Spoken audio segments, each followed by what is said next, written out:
영국에 있으면서 정말 다양한 교회를 체험해보고 싶어서 다양한 형태의 교회들을 뭐랄까요, 탐방 같은 걸 했었어요. 근데 그 중에 정말 다양한 교회들을 다녔는데 그 중에 기억나는 교회가 하나 있는데, 그 카페 교회, 요즘 우리나라에도 많죠. 카페 교회인데 특이한 점은 그 교회는 예배를 부모님이랑 아이들이랑 같이 드려요. 그 부모님이랑 아이들이랑 같이 드리다 보니까요, 목사님 말씀의 타겟이 어디냐면요, 아이들이에요. 그러니까 조금 어른들이 느끼기에는 좀 가볍다, 너무 쉽다, 깊이가 없다 이렇게 느껴질 만한 예배 분위기였어요. 근데 이제 그 예배가 끝나고 나서 그 교회에 한 그 집사님처럼 보이는, 뭐 직분은 잘 모르겠지만 분야께 교제를 할 시간이 있어서 물어봤는데, 난 정말 새로웠다. 어떻게 이렇게 아이들이랑 같이 예배를 드릴 수 있느냐. 그래서 막 너무 좋다고 자기도 이야기하고, 이것 때문에 자기가 교회를 다니기 시작했다고 이야기하고 하더라고요. 그래서 근데 너무 타겟이 너무나도 아이들이라 설교가 당신에게 임팩트가 없을 것 같은데 어떻게 생각하냐 그랬더니요, 이분이 했던 말이 참 제 마음속을 많이 때렸어요. 우리의 예배는 예배가 끝나고 집에 가는 차 속에서 다시 시작된다는 거예요. 아이들이요, 목사님의 말씀을 듣고 집에 가면서 물어본대요. 이게 뭐였는지. 그럼 이제 아버지가 계속해서 차 속에서 알려주고 집에서도 알려주더라고요. 그래서 그게 저한테 되게 굉장히 좋은 기억으로 남아있어요. 그래서 여러분들, 우리 아이들이 읽으니까 이렇게 부탁을 드리는데 천천히 읽어주셔서 너무 감사드려요. 네, 이렇게 작은 배려가 아이들에게 좀 큰 위로와 도전이 될 수 있을 거라고 믿습니다. 우리 비전이 또 얘네들 키우는 거잖아요, 그렇죠? 네, 그래서 제가 요즘 애들 볼 때마다 너희는 언제 커서 저한테 할래? 막 이러고 있는데, 언제 커서 영상 할래? 이러는데, 아이들이 얻는 주님만에서 건강하게 자라길 늘 기도해 주셨으면 좋겠습니다. 그 인간관계라는 게 좀 쉽지 않죠? 쉽지 않는데, 그래서 사람들이 이 세상에서 겪는 어려움들 중에 많은 부분들이 관계에서 오기 때문에 어떻게 하면 관계를 잘할 수 있을까, 어떻게 하면 인간관계를 원만하게 풀어갈 수 있을까 해서 고민하다가 사람들이 인간관계 발전의 4단계에 대해서 정리를 했어요. 그 첫 번째 단계는 뭐냐면 경이로움과 기쁨에 빠지는 단계예요. 뭔가 여러분들 처음 가는 어떤 공동체나 어떤 모임회 같은 데를 가면은 정말 아무것도 모르는 사람들끼리 이렇게 있음에도 특별히 내 눈에 계속 잡히는 사람들이 있잖아요. 네, 꼭 잡히는 사람들이 있어요. 그래서 그럼 제일 먼저 이제 친해지려고 그 사람한테 먼저 가죠. 재밌는 거는 처음에 눈에 보였던 사람들은 이상하게 좀 잘 맞아요. 네, 이상하게 잘 맞아요. 제가 이제 성격 유형 검사 중에 제 유형이 MBTI가 INFP거든요.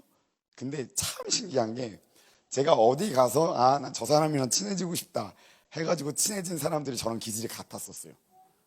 좀 신기하죠? 저만 그런 건지 모르겠는데, 어쨌든 처음에 사람을 만나고 그 사람과의 관계에 즐거움을 느끼는 과정, 이 사람에게 호감이 생기고 이 사람을 더 알아보고 싶다라는 그런 관계의 즐거움을 누리는 과정이 첫 번째 단계입니다. 그리고 두 번째 단계는요, 이 표현하신 이 박사님의 표현이 너무 재밌어요. 두 번째 단계는요, 현실적으로 만나는 관계예요. 네, 이제 그냥 기쁨으로만 살다가 그렇게 관계하면서 지내다가 어느 정도 시간이 되니까 이 사람과 나와 맞지 않는 부분들을 이제 알게 되는 거죠. 생활 패턴이나 가치관이나 말하는 거나 우선순위나 이런 것들이 다르니까 이제 거기서 조금씩 이렇게 갈등이 이렇게 생겨오죠. 그런데 누군가와 갈등을 느낀다는 건요, 내가 그 사람은 어느 정도 의존하고 있다는 뜻이래요. 내가 그 사람에게 기대하는 게 있고 내가 그 사람에게 의존하고 싶은 부분이 있으니까 이 사람과 내 사이에 다른 부분들이 나타났을 때 서운함을 느낀다라고 하더라고요. 그러니까 그 사람에게 의존되어 있지 않으면 그 사람이 나와 달라도 제가 상처받을 이유는 없는 게 되겠죠. 그러니까 이미 기쁨의 단계 가운데 그 사람과 나와의 사이에 어느 정도의 관계의 뭐랄까요, 의존성이 조금씩 커져가고 있다가 이 의존이 깨질 것 같은 두려움 때문에 우리는 갈등을 겪게 된다는 거예요. 세 번째 단계는 뭐냐면요, 홀로 서기가 이루어지는 단계입니다. 그러니까 어느 정도 처음에 이 사람에게 의존해 있다가 이 사람과 나가 좀 다르구나라는 알고 나서 이 사람을 있는 모습 그대로 존중해 주면서 나도 나 자신을 존중해 줄 줄 아는 단계. 그래서 이제 서로가 이렇게 의존해서 앉아 이렇게 서로 기대고 있는 인간관계가 아니라 서로 올바로 서서 올바른 곳을 바라보며 둘이 같이 똑바로 걸어갈 수 있는 이 단계를 홀로서기의 단계라고 하고, 그리고 홀로선 이후에는 진정한 교제와 위탁이 이루어지는 진정한 신뢰의 관계로 이제 발전하게 됩니다.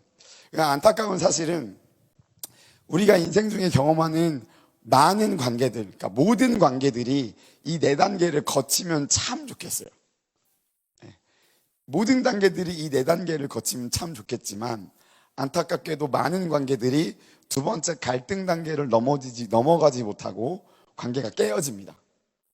그래서 어떤 한 사람과 진정한 관계, 진정한 만남을 이루어 가려면 그 사람에 대한 어떠한 성실함이 있어야 돼요.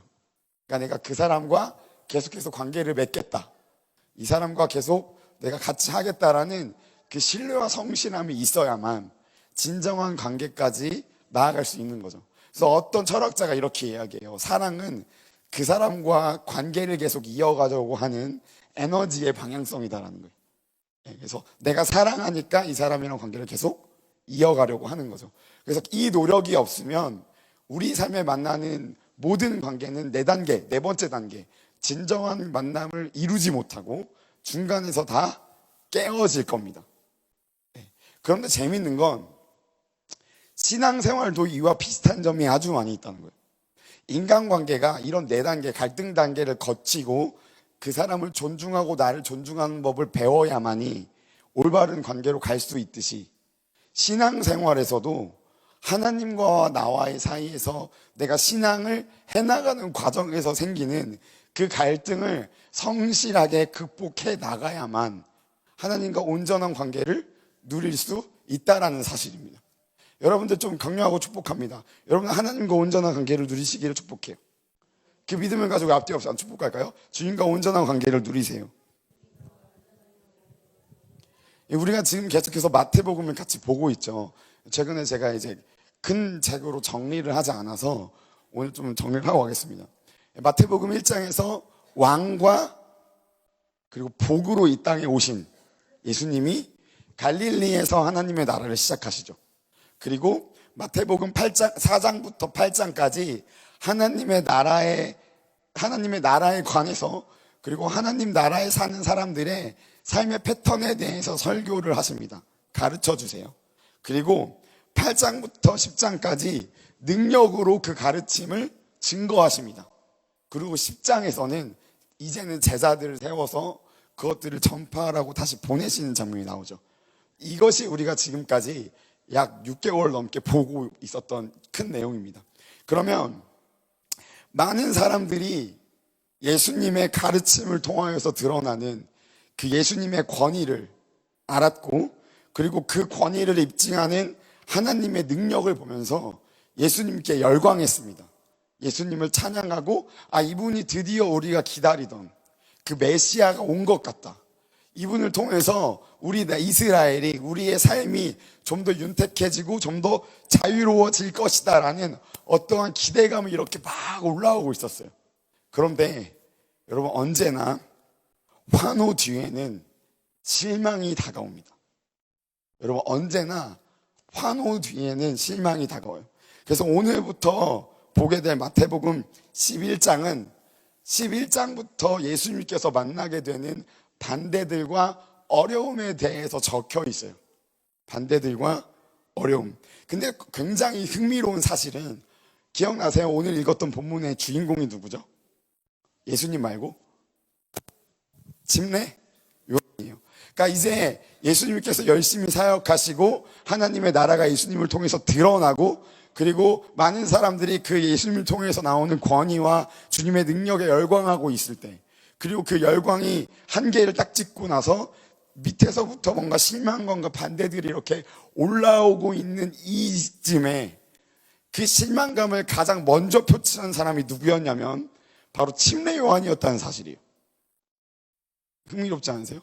바리새인도 아니고 예수님을 따라다니던 제자도 아니고 예수님이 사역하실 때 가장 먼저 기름을 부으고 침례를 받았던 그 침례 요한이 예수님을 가장 먼저 의심하기 시작해요. 우리 말씀 한번 읽어보겠습니다. 11장 2절 말씀입니다. 준비 시작.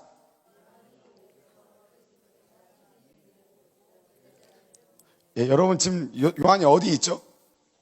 감옥에 있는 거예요. 왜 감옥에 갔죠? 그렇죠? 그 당시 이스라엘을 다스리고 있었던 분봉왕 이름이 헤롯이에요. 근데 헤롯이 어떠한 일을 하냐면 자기 동생의 와이프랑 결혼을 해요. 그러니까 자기 동생의 와이프랑 결혼을 하니까 이 침례 요한이 그걸 대놓고 뭐라고 한 거예요.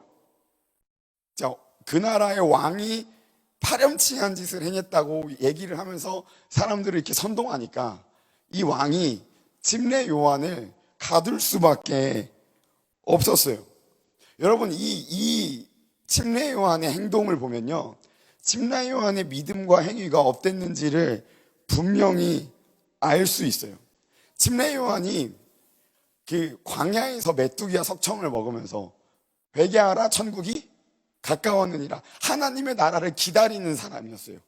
하나님의 나라가 이스라엘 가운데 막 어떻게든 일어났으면 좋겠어서 우리의 눈으로 볼 때, 아니면 어쩌면 일반인의 눈으로 봤을 때 조금은 광신자처럼 보이는 행동들, 마을에서 살지 않고 집에서 살지 않고 광야에서 살면서 메뚜기와 석청 먹어가며 낙타 털옷을 입으며 하나님만 구하고 어떤 영적인 계시를 구하면서 그곳에 하나님의 말씀을 듣기 위해서 온 사람들에게 회개의 침례를 전파하는 사람이 침례 요한이었어요. 하나님의 나라를 기다리는 사람이었는데 그 사람이 지금 광야에서 회개만 외친 게 아니라 그 나라의 왕에 대한 어떤 이야기를 하는 거예요.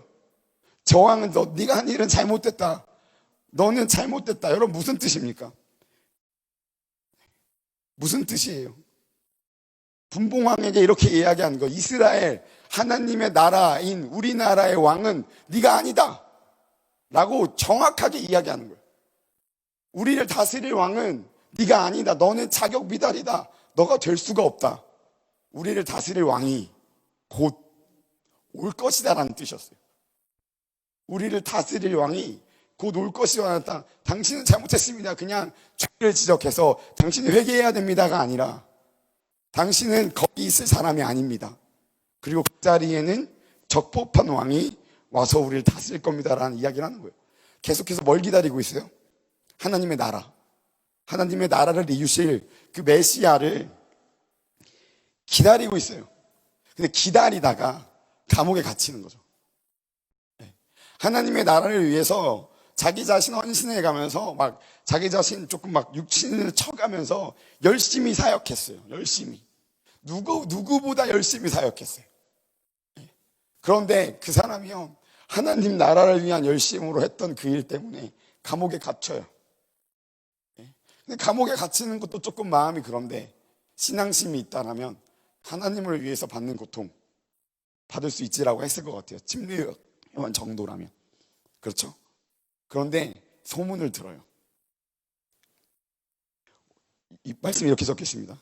요한이 옥에서 그리스도께서 하신 일을 듣고. 그러니까 지금 요한이 감옥에 갇혀 있는 상황에서 예수님이 했던 이야기들을 듣는 거예요. 여러분, 우리 한번 그 기억을 더듬어 봅시다. 예수님께서 갈릴리에서 하나님의 나라를 선포하신 이후에 뭘 하셨죠? 크게 해주세요. 크게. 목소리 듣고 싶습니다. 일단 기억나면 얘기해도 돼. 크게 해볼게요. 속삭이시지 마시고. 원래 한 분이 믿음 있는 한 분이 시작하면 다 나오는데, 그렇죠? 여러분들 믿음을 기다립니다. 뭐 하셨죠? 갈릴리에서 하나님의 나라를 선포하신 이후에 병든 자를 고치고, 귀신 들린 자를 쫓아내고, 약한 자들을 고치는 거예요. 뭐 하셨어요? 자꾸 많은 사람들을 회복시키셨어요. 그리고 그 회복시키는 기적적인 역사를 통해서 그 당시 사람들은 모르고 있었지만 예수님이 하셨던 거, 하나님과 사람 사이에 막혀진 관계들을 회복시키는 일들을 계속하고 계셨어요. 예. 여러분 한번 생각해 볼까요? 감옥에서 하나님의 나라를 기다리면서 그 당시 이스라엘을 다스리고 있었던 정치적인 왕에게 손가락질하면서 당신은 왕이 아니다, 우리를 다스릴 하나님의 왕이 올 거다 라고 그렇게 믿음으로 외쳤던 자가, 자기가 그리스도라고 믿고 기름 부었던 사람이 기름 붓고 나서 하는 일이 계속해서 병든 자 고치고, 귀신 들린 자 쫓겨내고, 약한 자 고치고, 죄인이랑 세리랑 밥을 먹고, 이상한 행동들을 막 하는 거예요. 심레요한 속에 무슨 마음이 생겼을까요? 의심이 생겨요. 내가 생각했던 그리스도는 이런 사람이 아닌데, 내가 기다리던 사람은 아닌데, 내가 기다리던 사람은 그 자리에서 일어나서 정치적인 왕인 헤롯과 싸워서 이긴 이후에 이스라엘을 독립시켜준 사람이 내가 기다린 왕인데, 왜 내가 기름 부음 받고 하나님이 말씀하신 그 비둘기가 내려오는 것을 보겠다고 얘기하셨는데 하나님이 말씀하신 그가 왜 그 행동을 하지 않을까? 의심이 생기기 시작해요. 여러분 축복합니다. 하나님의 일을 열심히 하면서 하나님 의심할 수 있어요. 네. 의심할 수 있는 이유는 그 열심 때문이에요. 네. 뭐 오늘 이 얘기를 하려고 한 게 아니니까 넘어가겠습니다. 의심이 생겨요. 그래서 사람들을, 제자들을 예수님께 보냅니다. 그래서 예수님께 보내서 이렇게 묻습니다. 3절 말씀입니다. 예수께 여짜오되 오실 그이가 당신이 오니까 우리가 다른 일을 기다리오리까. 여러분 여기 나타나 있진 않지만 이 질문에 담겨져 있는 혼란스러움과 그 좌절감이 느껴지세요? 내가 기다리고, 여러분 어떠한 담대함으로 침례 요한이 왕에게 덤볐을까요? 지금 침례 요한이 예수님을 침례하고 나서 얼마 안 지난 일이에요. 누가 왔어요? 그리스도가 왔어요. 그래서 내가 저 사람을 손가락질하고 감옥에 가도 곧 나는 감옥에서 나올 수 있다. 기대감이 있었던 거예요. 자기가 믿고 있었던 그리스도에 대한 기대감이 있으니까 담대하게 헤롯 왕에게 손가락질할 수 있는 거예요. 그런데 그렇게 됐어요, 안 됐어요? 안 됐어요. 이거 막 혼란스러워하는 거예요. 이게 맞나? 저게 맞나? 내가 믿는 그리스도가 맞나? 예수님이요 그거를 분명하게 아시고 대답을 회피하십니다. 그런데 대답을 내가 맞다, 내가 맞으니까 좀만 기다려봐, 이렇게 말씀 안 하세요. 네가 기대하던 그런 사람은 내가 아니다 라고도 안 하세요. 그리고요 말씀하십니다. 우리 4절 5절 말씀 여러분들의 목소리로 한번 읽어볼까요? 준비 시작.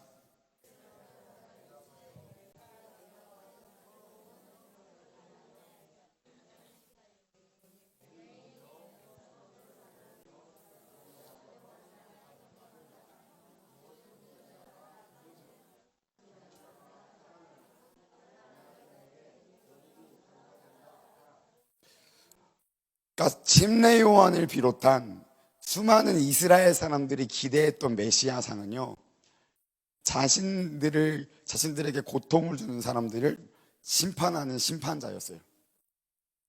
그 구약의 예언 가운데 수많은 분량을 차지하는 이스라엘을 압제하는 자들을 심판할 그 심판자를 기다리고 있었던 거죠. 침례 요한도 그리스도를 그렇게 이해했을 거예요. 그렇지만 예수님께서 대답을 어떻게 하세요? 5절 말씀이죠. 맹인이 보며 못 걷는 사람이 걸으며 나병 환자가 깨끗함을 받으며 못 듣는 자가 들으며 죽은 자가 살아나며 가난한 자에게 복음이 전파된다. 여러분 이 말씀들을 읽어보면요, 참 우리 하나님 참 정말 현명하시다. 우리 하나님 정말 지혜로우시다. 아니죠, 하나님이 지혜이시다. 이런 생각이 좀 들어요. 왜 그러냐면 예언서를 보잖아요. 예언서를 계속해서 읽어보시면 심판 뒤에 오는 게 뭐예요? 심판 뒤에 뭐가 오냐면 회복이 와요. 네. 심판 뒤에는요 무조건 회복의 약속이 따라와요. 그래서 가만히 보면은 심판은 심판을 위한 심판이 아니라 회복을 위한 심판인 거예요. 이해하시겠어요? 그러니까 심판, 하나님께서 사람들을 심판하실 때는 그냥 죄를 벌하신다라는 차원을 넘어서 그 죄를 심판하시고 그 심판받은 그 백성들과 그 나라와 그 사람을 다시 회복시키기 위함이에요. 그런데 이스라엘 백성들은 이해하지 못하고 뭘 기대했어요? 심판자만 기대해요. 그렇지만 근데 이게 먼저 나와요. 심판에 대한 이야기가. 절대 이렇게 얘기 않습니다. 너네 결국 좋아질 거야. 그렇지만 그 전에 고생 좀 해야 돼. 이렇게 얘기 안 하십니다. 앞에 고생에 대한 이야기를 표현할 수 있는 가장 잔인한 말로 다 얘기해 놓고, 그러나 때가 되면, 언젠지도 안 알려주세요. 때가 되면 막 회복에 대한 이야기야. 이스라엘 백성들은요, 그리스도를 심판자로 기억합니다. 그리고 많은 사람들이 그걸 기대해요. 그렇지만 예수님은요, 자기 스스로를 심판자로 여기지 않으세요. 예수님은요, 스스로를요, 회복시키는 사람, 회복을 가져오는 사람으로 여기셨습니다. 그래서 하나님의 나라를 시작하신 이후에 주님은 그 누구도 심판하지 않으시고 모든 약한 자들과 모든 연약한 사람들을 고치며 하나님과 단절된 관계들을 회복시켜두고 있으셨다라는 거예요. 왜냐하면 주님이 심판하지 않으시고 회복을 하실 수 있었던 이유는 전능하시고 공의로우신 하나님의 모든 심판이 자기에게 쏟아질 걸 알고 계셨기 때문이에요. 사람들에게 쏟을 게 아니라 그 하나님의 놀라우신 심판이 자기에게 쏟아질 걸 알았기 때문에, 그리고 그 심판을 받은 이후에는 또한 자기를 통하여서 회복이 일어날 걸 아셨기 때문에 주님은 하나님의 나라를 시작하신 이후부터 사람들을 회복시켜주는 일을 하셨다라는 사실입니다. 여러분, 말씀에서 계속해서 읽어보면 맨 마지막처럼 이렇게 자기가 지금 회복해서 일어나고 있다, 회복이 일어났다, 나는 회복시키는 자다라는 이야기를 하신 이후에 예수님께서 이런 말씀하십니다.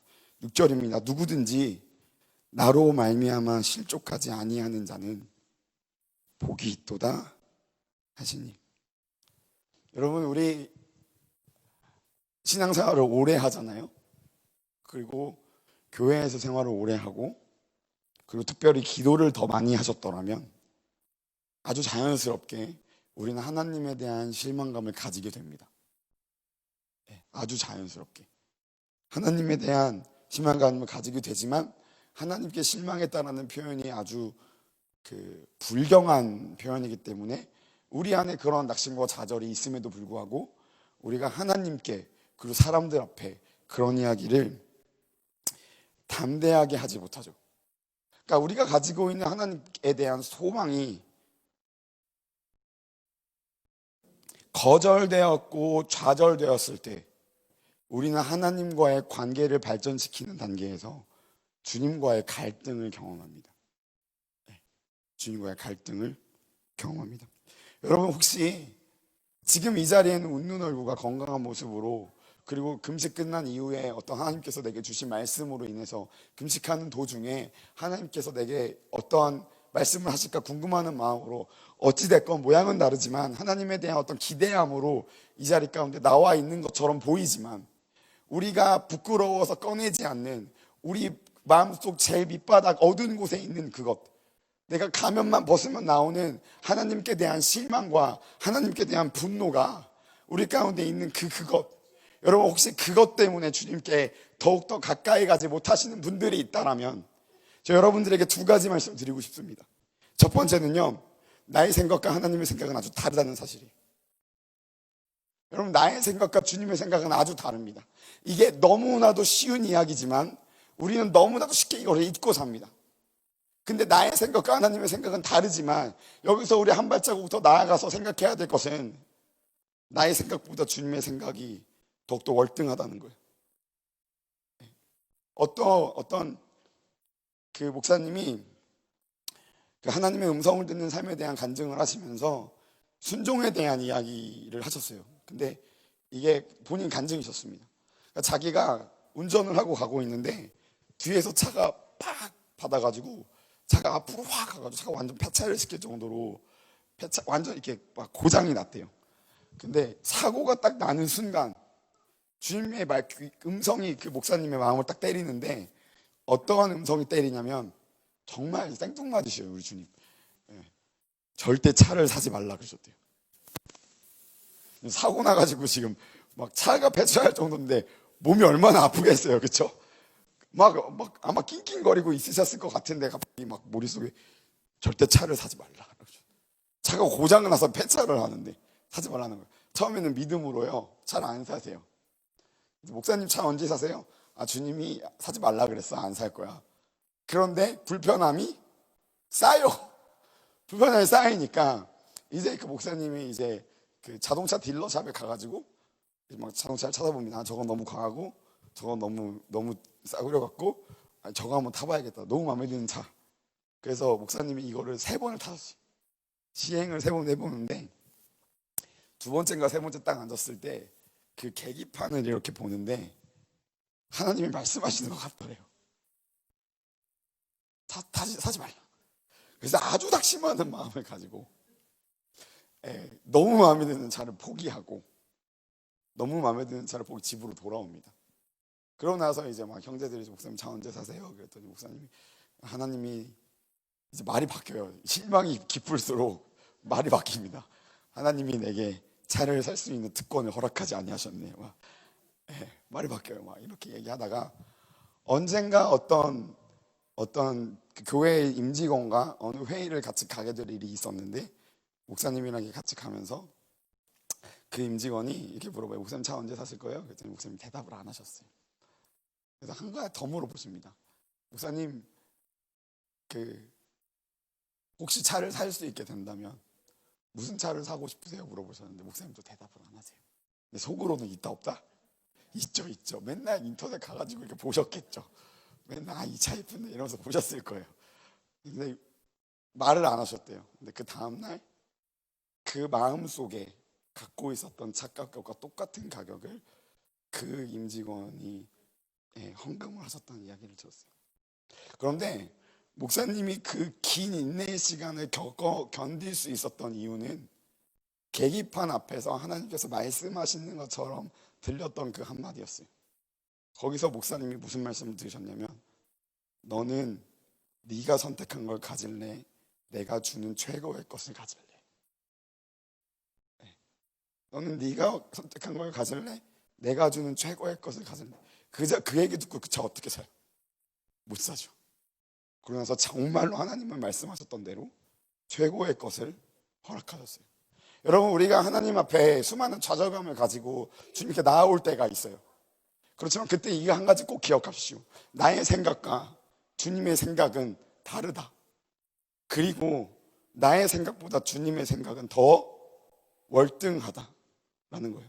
우리의 눈으로 볼 때는 주님께서 지금 아무 일도 하시는 것 같이 느껴지지가 않고 주님이 일하시는지 모르겠고 과연 주님의 사랑이 나를 지금 덮고 있는가 의심이 될 때도 우리는 기억해야 합니다. 보이지 않아도 그분은 계속해서 우리를 위해서 일하시는 분이십니다. 여러분, 우리가 수많은 신앙생활 가운데 하나님과 우리 신앙생활이 하나님과의 관계를 쌓아가는 것이라고 했을 때 우리가 그 관계의 정점에 서기 위해서 분명히 가져야 할 한 가지 마음이 있다라면요, 하나님은 선하시다라는 거예요. 여러분, 주님이 선하시다는 사실 잊지 마십시오. 주님은 어떤 상황에도 선하십니다. 내가 어떻게 느끼는지, 내가 처한 상황이 어떻든지 상관없이 주님은 선하시고 그 선하신 하나님 우리를 위해서 일해 주시고 선하신 하나님은 선한 능력으로 우리와 언제나 함께 하십니다. 우리 옆 사람을 붙들고 이렇게 기도합시다. 선포합시다. 선하신 하나님을 붙잡읍시다. 예수님께서 침례 요한을 보내시고 나서요, 침례 요한의 제자들을 보내시고 나서 예수님의 제자들을 모아놓고 침례 요한이 어떠한 사람인지에 대해서 막 이야기를 하세요. 이야기를 하시는데 되게 이런 얘기, 너희가 무엇을 보려고 광야에 갔더냐, 되게 선문답 하시는 듯이 무엇을 보려고 광야에 갔더냐, 고운 옷을 입은 사람들을 보러 갔더냐, 그런 사람은 궁전에 있다. 그럼 무엇을 보러 갔더냐, 뭐라고 적혀있죠? 선지자를 보기 위함이냐? 그렇다. 그는 어떤 사람이다요? 선지자보다 큰 사람이다. 참 우리 예수님 사랑이 너무 많으신 것 같아요. 자기 자신을 의심하고 있는 침례 요한을 어떻게 하세요? 선지자보다 큰 자라고 인정해 주세요. 그리고 더 나아가서 여자의 뱃속에서 난 자보다 난 자 중에 그보다 큰 자가 없다라고 해요. 하나님이 예수님 완전 인정해 버리시는데, 우리가 이 내용의 하반부에서 집중해야 될 것은 예수님께서 침례 요한의 존재에 대해서 이야기하시는 선지자보다 큰 자고 메시아가 오기 전에 올 길을 예비하는 자다라고 이야기하는 그 과정 중에 제일 가운데 있는 이야기예요. 제일 가운데 있는 이야기가 뭐냐면 제가 읽어드릴게요. 11절과 12절인데요. 내가 진실로 너에게 말하노니 여자가 낳은 자 중에 침례 요한보다 큰 이가 일어남이 없도다. 여기서부터 중요합니다. 그러나 천국에는 지극히 작은 자라도 그보다 크다. 침례 요한의 때부터 지금까지 천국은 침노를 당하나니 침노한 자는 빼앗느니라. 모든 선지자와 율법이 예언한 것은 요한까지다 라는 거예요. 그러니까 요한이요, 하나님의 나라를 준비하고 그 메시아가 오실 길을 예비하는 자였습니다. 그런데요, 예수님께서 선지자보다 더 큰 자, 그리고 메시아가 오실 길을 예비하는 자로서 그 침례 요한의 사명과 그의 사역을 인정함과 동시에 무언가 예수님께서 선을 그으세요. 선을 딱 그으십니다. 그 선을 딱 그으시고 나서부터 무슨 얘기를 하시냐면 천국 얘기를 하시는 거예요. 천국 얘기. 이 땅에서의 침례 요한은 위대한 사람이지만 앞으로 예수님을 통해서 일어날 하나님의 나라에서는 어린아이가 누구보다 크다? 침례 요한보다 크다는 거예요.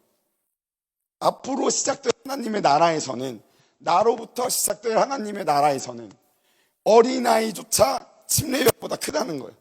이 자리에 앉아있는 여러분들 너무 축복해요. 여러분들이 침례 요한보다 커요. 만약에 여러분들이 하나님 나라 안에 거한다면. 네, 저기 축복한다. 저기 축복해. 네. 하나님 나라 안에 거한다면 이 어린아이들이 누구보다 커요? 그러니까 침례 요한이 위대한 사람이었는데 하나님께서 선을 딱 그으시는 거예요. 거기까지 지금부터는 달라질 거예요 라는 거예요. 여러분 보면요, 모든 선지자와 율법이 예언한 것은 요한까지래요. 그리고 제가 예전에 이 말씀 보면서 크게 오해했어요. 12절에 보면 침례 요한 때부터 지금까지예요. 그러니까 그 기간이 길어요, 짧아요? 길어요, 짧아요? 길어봐야 몇십 년이에요. 그리고 실제로는 몇 년 안 됐을 수 있어요. 그 전까지는 이게 무슨 말씀이냐면 선지자 때부터 요한의 때까지와 요한부터 시작되는 새로운 시대 가운데 하나님의 나라는 완전히 다른 방법으로 역사한다는 거예요. 그 전까지는요, 이스라엘 백성들이 하나님의 나라를 대하는 태도는 이거였어요. 내가 하나님 말씀 잘 지키면, 그 언약에 신실하면 주님께서 하나님의 나라를 이룰 자를 보내주셔서 우리를 회복시킬 거다. 그렇기 때문에 이스라엘 백성들이 할 수 있는 유일한 일은 뭐였냐면 기다리는 거였어요. 그냥 하나님의 나라가 올 때까지 기다리고 메시아가 자기들에게 올 때까지만 기다리는 거예요. 그러니까 침례 요한이 자기 마음속에 그 혼란스러움이 일어나니까 예수님께 당신이 맞습니까? 아니면 오실 자를 기다릴까요? 물어보는 거예요. 침례 요한 때까지는 하나님의 나라의 역사를 이뤄가는 방법이 기다리는 거였습니다. 그렇지만 예수님부터 시작되는 하나님의 나라에서는 더 이상 기다리는 게 아니에요. 더 이상 기다리지 않고 무엇을 하는 겁니까? 침노하는 거예요. 침노하는 겁니다. 여러분, 우리나라 말 침노보다 영어가 더 세요. 무슨 표현을 쓰냐면요, violent라는 표현을 써요. 무슨 말이냐면 폭력적이다라는 거예요. 침노하는 자가 violent man이에요. 그러니까 폭력적인 사람이라는 거예요. 그리고 무언가를 취한다라는 것도요, powerfully taken이에요. 아주 강력하게 가져온다는 거예요. 여러분, 이게요, 이 말이 엄청나게 강한 이야기입니다. 하나님의 나라, 그러니까 예수님 전까지는 주님 기다리는 거예요. 내 소원을 주님께 올려드리고 주님이 하시거든 기다려요. 하나님 나라 언젠가 오겠지. 근데 그렇게 역사한다? 아니다.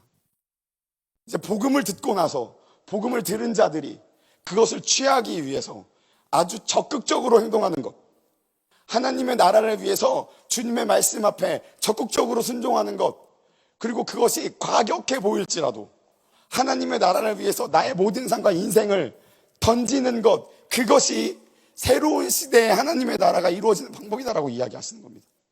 여러분, 너무나도 축복해요. 더 이상 우리 주님이 더 이상 예전의 신앙의 모습을 버리시길 축복합니다. 그냥 우리 종교성이 이야기하는, 종교성이 옳다고 이야기하는 신앙, 하나님께 기도하고 해주실 걸 바라는 거, 하나님께 기도하고 해주실 걸 바라지만 이루어지지 않은 절망감 때문에 하나님을 떠나는 그 두 번째 단계를 넘어가지 못하고 하나님과 진정한 관계를 이루지 못하게 하는 그 기다림의 신에서 벗어나서 이제 적극적으로 그 하나님과 관계 맺기 위해서 노력하고 성실하고 신실하게 사랑의 힘으로 그분께 나아가는 적극적인 신앙이 회복되길 축복합니다. 여러분, 우리 가운데 그 믿음의 적극성, 그것이 다시 한번 일어났으면 좋겠어요. 그 믿음의 열정, 하나님의 나라를 향한 그 열정이 우리 가운데 다시 한번 일어났으면 좋겠습니다. 똑같은 말씀을 누가는 이렇게 적었습니다. 누가복음 16절에 율법과 선지자는 요한 때까지요, 그 후부터는 하나님의 나라 복음이 전파되어 사람마다 그리로 침입하느니라. 어떻게 한대요? 침입하는 거예요. 어떻게든 내가 원하는 것을 그 안에서 얻기 위해서 모든 방어막과 모든 담벼락들을 뛰어넘어, 모든 어려움들을 뛰어넘어 거기 있는 것을 강력하게 가져오는 것, 이게 예수님부터 시작되는 새로운 하나님의 나라의 역사 방법이라는 것. 여러분, 우리 가운데 그러한 믿음이 있기를 소원해요. 여러분, 되게 재밌죠? 예수님을 반대하는 그 이야기에 처음에 침례 요한이 나왔는데, 그걸 보면서 예수님께서 침례 요한의 사역에 선을 그으시고 앞으로는 새로운 시대가 일어날 거야 라고 이야기하시는 거예요. 앞으로 새로운 시대가 일어날 거라고 이야기합니다. 여러분, 믿음으로 선포합니다. 주님의 말씀하신 그 새로운 역사 방법은 2000년 전부터 계속 동일했고 오늘도 동일하게 역사하는 줄로 믿습니다. 2000년 전에 예수님께서 시작하셨던 그 방법 그대로 우리가 해서 믿음으로 취한다면 그 방법 그대로 동일하게 우리 삶 가운데 역사할 겁니다. 주님, 우리가 이제는 앉아 있어서 주님을 바라고 그리고 기다리다가 실망하는, 그리고 그것이 연속되는 그 신앙에서 벗어나서 이제 주님께서 주신 믿음의 담대함을 가지고, 할렐루야, 주님께서 주신 믿음의 담대함과 주님을 향한 사랑과 주님을 향한 순종함을 가지고 그 하나님의 나라를 위해서 달려나가는 우리가 되었으면 좋겠습니다. 우리 좀 찬양하면서 기도할까요?